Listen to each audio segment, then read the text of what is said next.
तो बच्चों, आज क्लास 10th साइंस में चैप्टर विद्युत को हम ख़त्म कर देंगे। आज ये चैप्टर ख़त्म हो जाएगा, फिर आपका बायो का चैप्टर शुरू हो जाएगा। बीच में मैं आपको छोटे छोटे क्वेश्चंस होमवर्क की तरह देता रहूँगा। हालांकि मैंने अभी तक होमवर्क ज़्यादा दिया नहीं है, लेकिन फिर भी मैं अब आपको होमवर्क देता रहूँगा। तो हमने कल किया था कि किस प्रकार से हम श्रेणी क्रम, समांतर क्रम और मिक्स करके उनको किस प्रकार से जोड़ेंगे और कुल प्रतिरोध निकालेंगे। अब हमारे सामने आगे है विद्युत शक्ति। विद्युत शक्ति किसी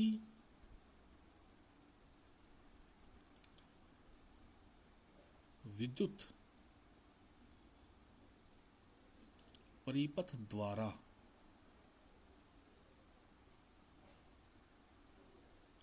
विद्युत ऊर्जा खर्च करने की दर विद्युत शक्ति कहलाती है। विद्युत शक्ति को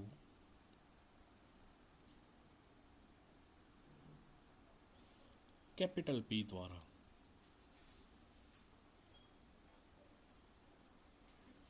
प्रदर्शित करते हैं। विद्युत शक्ति को किससे प्रदर्शित करते हैं? कैपिटल P द्वारा प्रदर्शित करते हैं। अब इसमें एक चीज और है, ध्यान से देखिएगा कि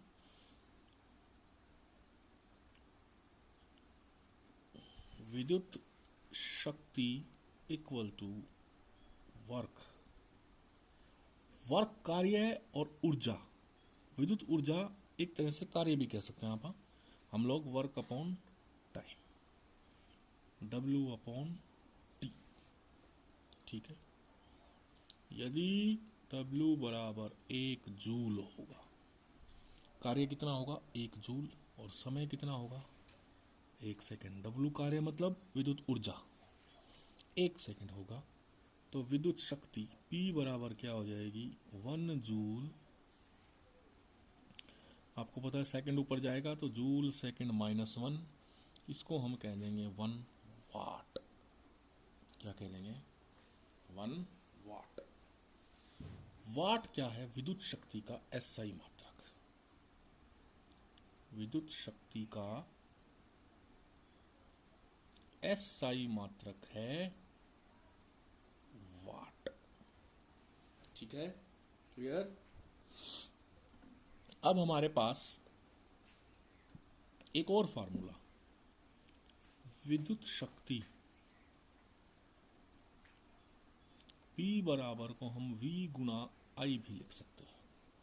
P बराबर को हम क्या लिख सकते हैं? V Guna I। शक्ति P बराबर VI। एक फॉर्मूला इसका ये भी है, एक फॉर्मूला ये हो गया, ठीक है। ओम के नियम से आपको पता है V बराबर IR। V की जगह मैं IR लिख दूं इंटू में I, तो ये आ जाएगा I²R। एक फार्मूला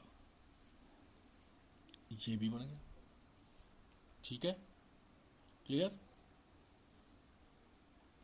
अब I को मैं लिख सकता हूं V बटा R। I को क्या लिख सकता हूं? V बटा R लिख सकते हैं। I is equal to V is equal to IR। I को लिख सकते हैं V बटा R। ओम के नियम से क्या है आपके पास? V is equal to IR, तो I को लिख सकते हैं आप V बाई R लिख सकते हैं।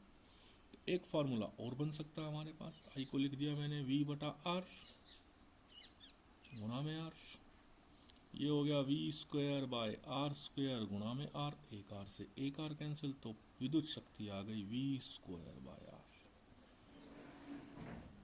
ठीक है, तो आपके पास 3-4 फार्मूले बन गए। विद्युत शक्ति के W बटा T बराबर VI बराबर आई स्क्वायर आर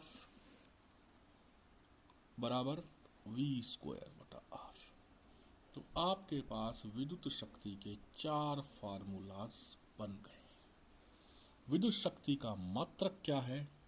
मात्रक हमने ऊपर कहा है वाट। ठीक है, क्लियर? इसका अगर हम व्यापारिक मात्रक निकालें, आगे बताऊंगा व्यापारिक मात्रक क्या है। व्यापारिक मात्रक है किलोवाट आवर। एक और मात्रक है इसका किलोवाट, बड़ा मात्रक। और व्यापारिक मात्रक क्या है? किलोवाट आवर, किलोवाट घंटा। इसको क्या बोलेंगे? किलोवाट घंटा।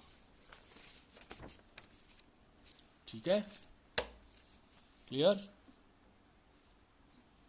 अब आता है जूल के तापन का नियम। जूल के तापन का नियम क्या कहता है? देखिए, जब भी किसी वायर में से, आपने देखा होगा, जब भी किसी वायर में से विद्युत धारा प्रवाहित होती है, क्या लगाने से? बैटरी लगाने से। ठीक है, जब भी किसी वायर में से विद्युत धारा प्रवाहित होती है तो थोड़ी समय के बाद वायर गर्म हो जाती है। जब किसी चालक में से विद्युत धारा प्रवाहित होती है तो चालक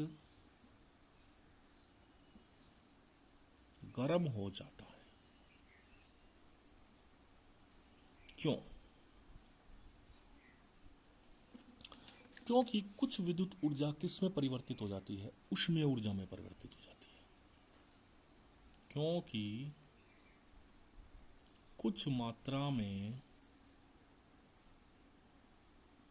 विद्युत ऊर्जा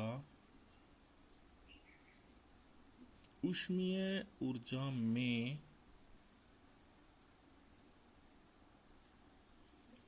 परिवर्तित हो जाती है। ठीक है, अब हमें निकालना है, पता होना चाहिए कि ये कितनी ऊष्मीय ऊर्जा होती है।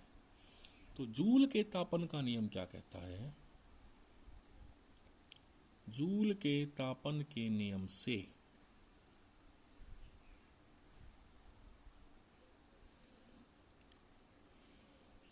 किसी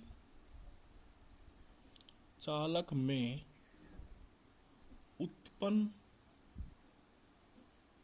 ऊष्मीय ऊर्जा, ऊष्मीय ऊर्जा को मैंने लिख दिया H से, H। ठीक है, उस चालक से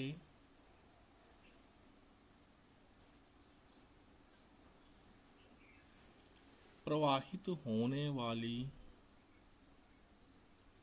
विद्युत धारा समय व चालक के प्रतिरोध पर समानुपाती होती है। मतलब क्या है? उसमें ऊर्जा H आई स्क्वायर विद्युत धारा का वर्ग, R समानुपाती R और समानुपाती T समय, तीनों को मिलाकर हम लिख सकते हैं आई स्क्वायर आर टी लिख सकते हैं।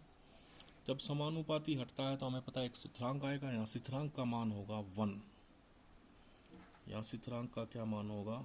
k या 1। स्थिरांक जो भी कांस्टेंट आएगा उसका मान क्या होगा? 1। तो ये हमारे पास क्या है? जूल के तापन का नियम है। क्लियर हुआ? आया समझ में? कि किसी चालक में से जब भी विद्युत धारा प्रवाहित होती है तो चालक गर्म हो जाता है। जो उसमें ऊर्जा उत्पन्न होती है वो समानुपाती वर्ग, किसके? विद्युत धारा के, समानुपाती R यानी प्रतिरोध, समानुपाती T यानी समय, जिस समय के लिए विद्युत धारा प्रवाहित हुई है। तीनों को कंबाइंड रूप में हमने लिखा था H is equal to I square R T. ये मान आया है किसका? उत्पन्न ऊष्मीय ऊर्जा का। लास्ट टॉपिक है हमारे पास इसका,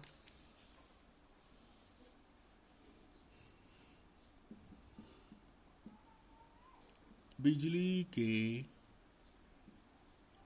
बिल वाला सवाल।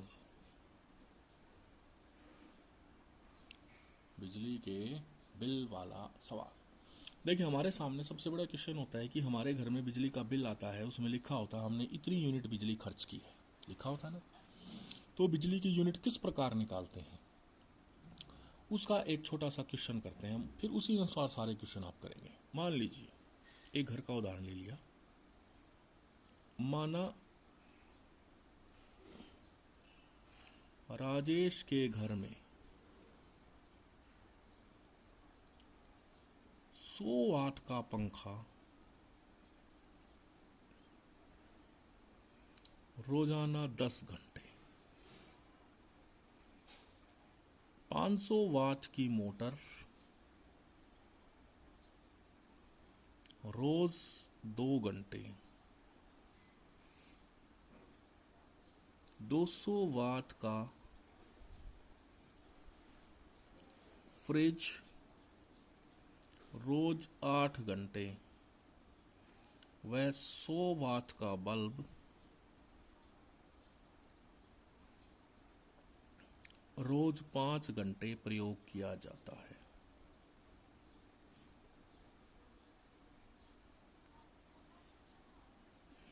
ऐसे ही हमारे घरों में अलग अलग चीज़ें प्रयोग की जाती हैं। बल्ब, कहीं बल्ब ज़्यादा होता है, कहीं कूलर ज़्यादा होता है, कहीं फ्रिज ज़्यादा होता है, तो अलग अलग चीज़ें अलग अलग समय के लिए हम यूज़ करते हैं प्रयोग।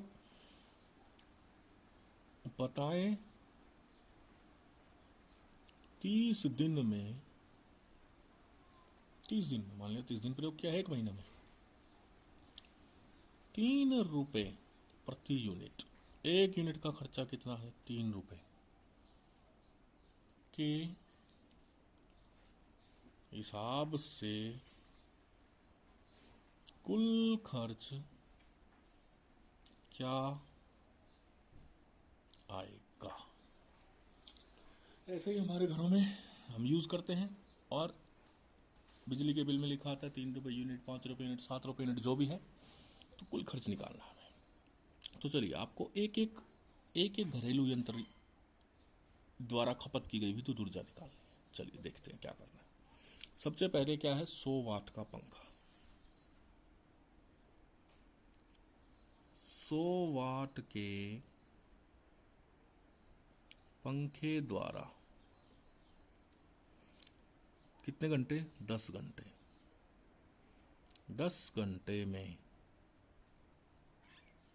30 दिन में प्रयुक्त ऊर्जा कितनी है भाई? 100 वाट का पंखा 100 गुना 10 घंटे 10 और गुना 30 दिन, हो गया पूरा महीने का। 1 2 3 4, 30,000 वाट आवर, 30,000 वाट घंटा हो गया। ऐसे ही 500 वाट की मोटर द्वारा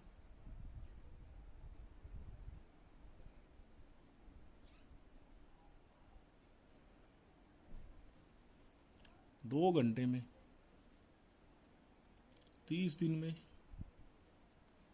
युक्त ऊर्जा कितनी आई भाई?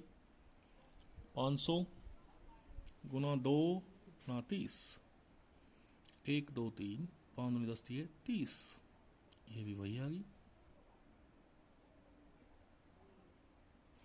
Watt hour. ठीक है, अगला काम किसका आ गया? फ्रिज का। 200 वाट के फ्रिज द्वारा प्रयुक्त ऊर्जा इज इक्वल टू कितने आ गए भाई? 200 वाट का फ्रिज रोजाना 8 घंटे और कितने दिन के लिए? 30 दिन के लिए, 48,000 वाट आवर। ठीक है,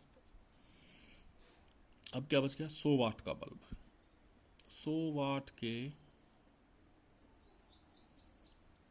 बल्ब द्वारा प्रयुक्त ऊर्जा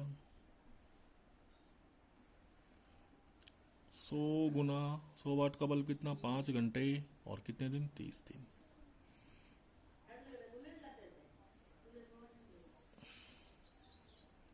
15,000 वाट। ठीक है, कुल युक्त ऊर्जा, कुल प्रयोग की गई ऊर्जा कितनी होगी, 30,000, 30,000, 48,000 और 15,000,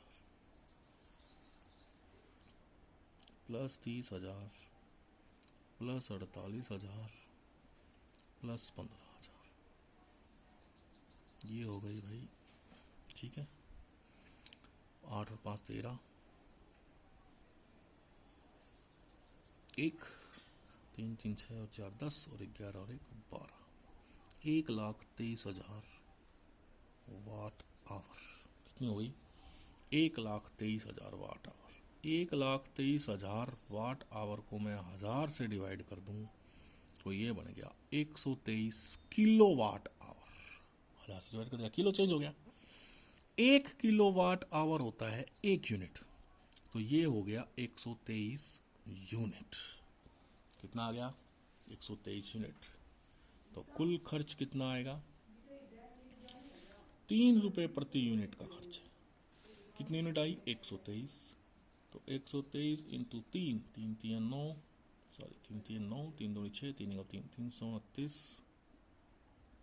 रुपीज, 369 रुपीज।